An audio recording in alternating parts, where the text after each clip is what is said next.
కీర్తన గ్రంథంలో అమ్మా 145 కీర్తన 9వ చరణాన్ని చదువుకుందాం. పరిశుద్ధ గ్రంథం ఉన్నవారు తెరవండి. పవిత్ర గ్రంథం అంటారు, హోలీ బైబిల్ అంటారు, పరిశుద్ధ గ్రంథం అంటారు. అంటే ఆ పరిశుద్ధ గ్రంథాన్ని చదివే వారి యొక్క పాపము తొలగించబడి పరిశుద్ధత వస్తుంది. అది మీరు ఎంత చెప్పినా కానీ మా మాట వేదవాక్కు అన్నట్టుగానే మంచిది. ఓకే, ఏది ఏమైనా దేవుని వాక్యాన్ని శ్రద్ధగా ఉందాం. 145 కీర్తన 9వ చరణం చదవనమ్మా. చక్కని వెలుగు దేవుడు ఇచ్చాడు. ప్రార్థన చేసినందుకు దేవునికి స్తోత్రం చెబుదాం. యెహోవా అందరికీ ఉపకారి.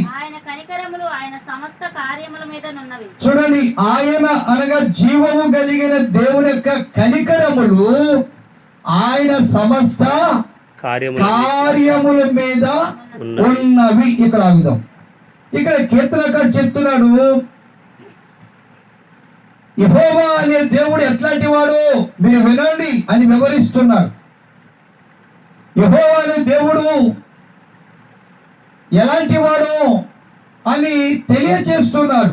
ఎందుకంటే అక్కడ ఉన్న ఇశ్రాయేలీయులు చాలా మంది కూడా వారు అనుకూలమైన రీతిలో, వారికి ఇష్టమైన రీతిలో వారు వ్యవహరిస్తూ ఉన్నారు.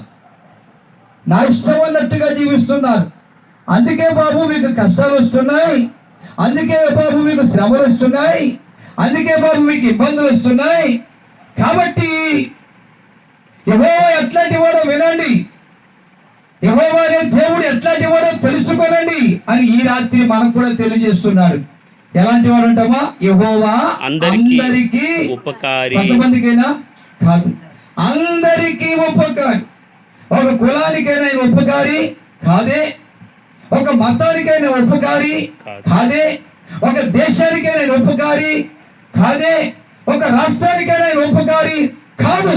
యెహోవా అందరికీ ఉపకారి. చప్పుడు కొడి దేవుని కనపరుచుకుందాం. ఈనాడైతే అపకారం చేసే వాళ్ళని అనుసరిస్తున్నారండి, ఉపకారం చేసే వారిని అనుసరించటం లేదు. కీడు చేసే వారిని వెంబడిస్తున్నారు, హాని చేసే వారిని వెంబడిస్తున్నారు, నష్టాన్ని కల్పించే వారిని వెంబడిస్తున్నారు.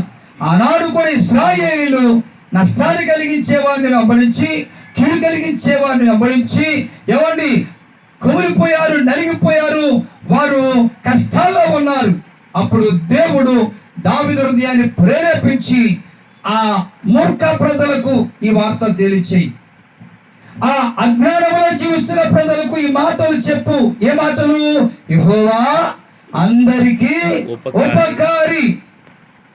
నీకు ఉపకారం చేయాలంటే, నీకు మేలు చేయాలంటే, నీకు దీవెన కలగాలంటే, నీవు అభివృద్ధి చెందాలంటే, నువ్వు ఫలించాలంటే ఆ యెహోవా అనే జీవము కలిగిన దేవుని యొద్దకు రావాలి అని హెచ్చరిక చేశాడు. అందుకన్నాడు యెహోవా అందరికీ ఉపకారి, ఆయన సమస్త కార్యముల ఆయన కనికరములంట సమస్త కార్యములపై ఉన్నవట.